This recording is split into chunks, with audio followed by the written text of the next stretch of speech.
నేను కొన్ని విషయాలు మీకు చెప్తాను. ప్రార్థనకు జవాబు ఎందుకు రాదు? ప్రార్థనకు జవాబు ఎందుకు రాదు అంటే, మొదటిది లోబడకుండుట. మొదటి మాట ఏంటి? లోబడకపోవుట. అంటే దేవుని మాటకు, దైవజనుడు మాటకు లోబడి ఉండకపోవటం. రెండవది ఏంటంటే అంతరంగములో పాపం ఉండడం. అంతరంగములో పాపం. పైకి మాత్రము పవిత్రులుగానే కనబడతారు కానీ అంతరంగములో ఏముంటది? పాపం ఉంటది. దేవునికి మహిమ కలుగును గాక. మూడవది ఏంటంటే జ్ఞానము నిర్లక్ష్యము. ఏందంట? జ్ఞానము అంటే జ్ఞానాన్ని నిర్లక్ష్యము చేయటం. దేవుని వాక్యమే జ్ఞానము కలిగింది. ఆ వాక్యాన్ని కొంతమంది ఏం చేస్తారంటే నిర్లక్ష్యం చేస్తారు. మరి నాలుగవది కనికరము లేని గుణం అంట. ఏమి గుణము? కనికరము లేని గుణం అంటే ఎవరి మీద మనం జాలిపడం, ఎవరి మీద మనకి ఎలాంటి కనికరము ఉండదు.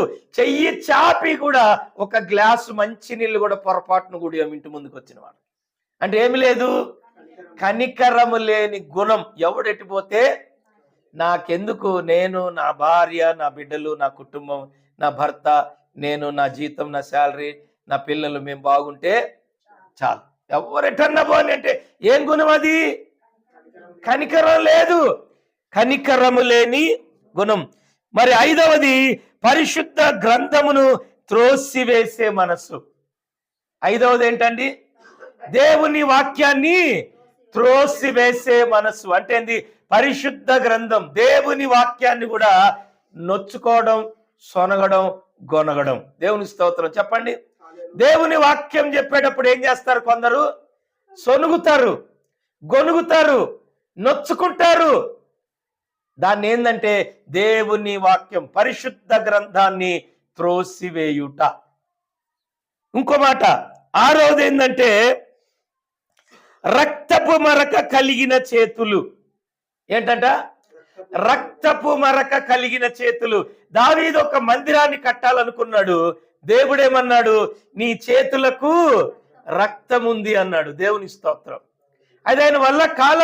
అంటే రక్తపు మరకలు అంటే మరి దీన్ని ఎలా చెప్పాలంటే నిర్దోషి రక్తమును చిందించుట. అంటే మంచివారి మీద చెడు సాక్ష్యాలు వలకటం, మంచోళ్ళ మీద, నీతిమంతుల మీద వారిని చెడుగా ప్రకటించుట, చెడుగా వారి గురించి మాట్లాడుట అంటే ఏంటి?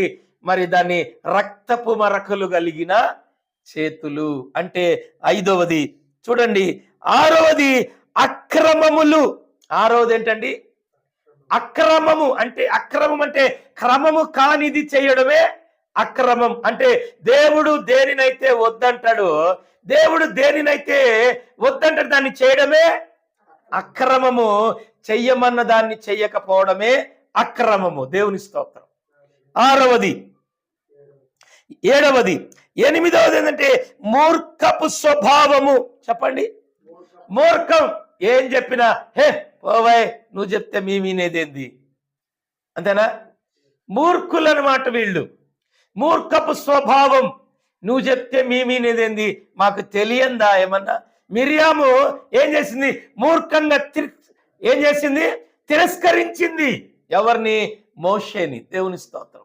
ప్రవక్త చెప్తా ఉంటే మాకు తెలియని దేవుడా, మాకు తెలియని ప్రార్థన, మాకు తెలియని వాక్యమా, నువ్వు చెప్తే మేము నేర్చుకునేదేంది? మాకు వాక్యం అంతా మాకు తెలుసు అన్నందుకే ఆ వ్యక్తికి కుష్ఠరోగం వచ్చింది. దేవుని స్తోత్రం. ఏ రోగం వచ్చింది? కుష్ఠరోగం వచ్చింది. దాన్నే మూర్ఖపు స్వభావము కలిగి ఉండేవారు. ఏమండి? మరి 9వది ఆలకించని వారంట. ఎవరు వాళ్ళు? ఆలకించని వారంటే ఏం చెప్పినా కూడా ఈ చెవితోని ఈ చెవితో వదిలేస్తారు, దాన్ని ఆచరణలో పెట్టరు. చెప్పి చెప్పి చెప్పి తలనొప్పి వస్తుంది చెప్పేవాడికి, కానీ ఏ మాత్రం కూడా దాన్ని ఏం చేయరండి? ఆచరణలో పెట్టరు. సరే, ఈయన ఎందుకు, ఈయన ద్వారా దేవుడు మాట్లాడాడు, చేసి చూద్దాం. దేవుని స్తోత్రం. హల్లెలూయా. ఒక్కసారన్నా ఒక్కసారన్నా ఈ పని చేద్దాము, అసలు దీని ద్వారాగా ఏం మేలు కలుగుతుందో లేదో అనుభవిద్దామన్న ఆ ఆలోచన కూడా వాళ్ళ బుర్రలోకి రాదు. అంటే ఏంటి, ఇక వాళ్ళు ఆలకించని వారు, అసలు వినరు. మనం ఒక్కటి చెప్తా ఉంటే వాళ్ళు వేరే దూరంలో ఉంటారు. దేవుని స్తోత్రం. వాళ్ళు ఇంకో ఆలోచనలు ఇంకెక్కడో ఉంటారు. ఉండేది ఇక్కడే, కానీ వాళ్ళ మనసు మాత్రం హిమాలయ పర్వతాల దగ్గర ఉంటుంది. దాన్ని ఆడి నుంచి మనం తీసుకురాలేం. దేటికెళ్ళి చెప్పండి. హల్లెలూయా.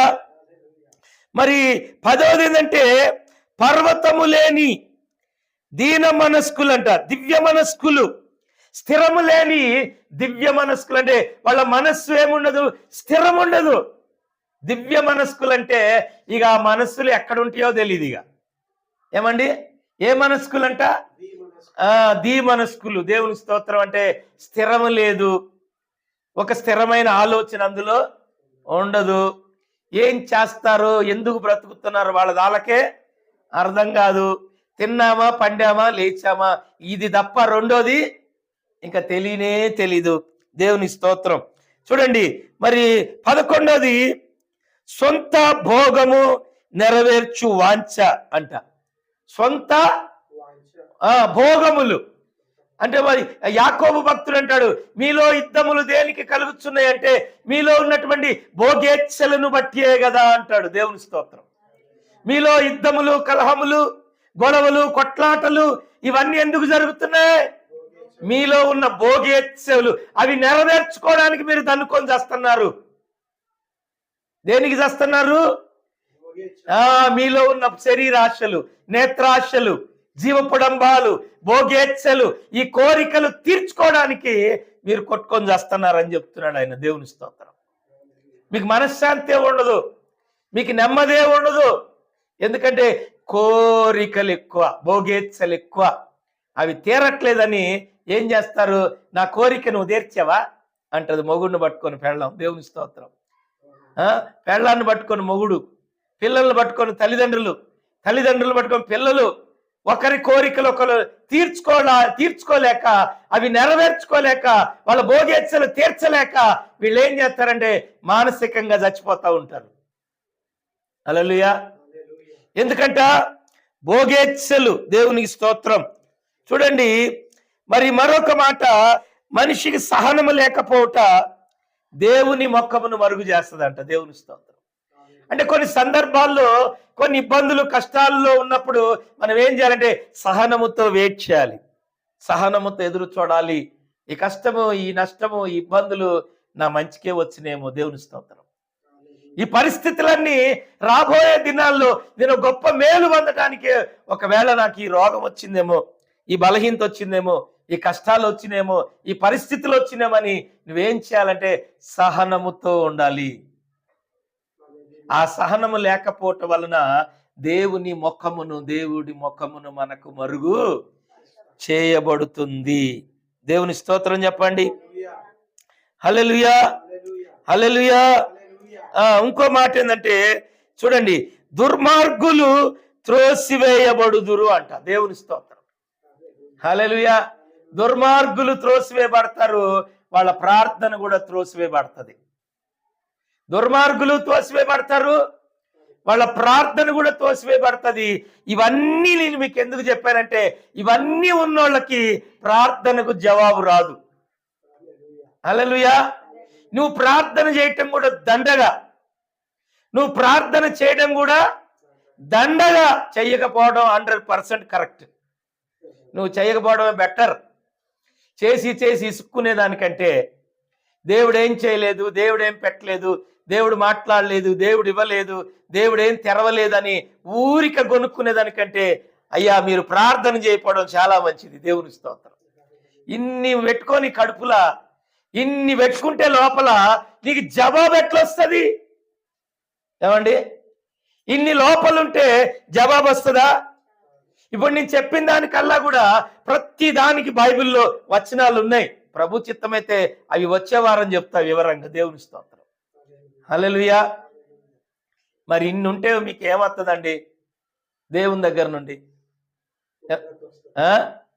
ఉగ్రత, కరెక్టే. ఇంకా అసహ్యం, ద్వేషం, కోపం, ఇంకెక్కడ లేని అన్నీ వస్తాయి. వాటి పేర్లు తెలియదు నాకు. హల్లెలూయా.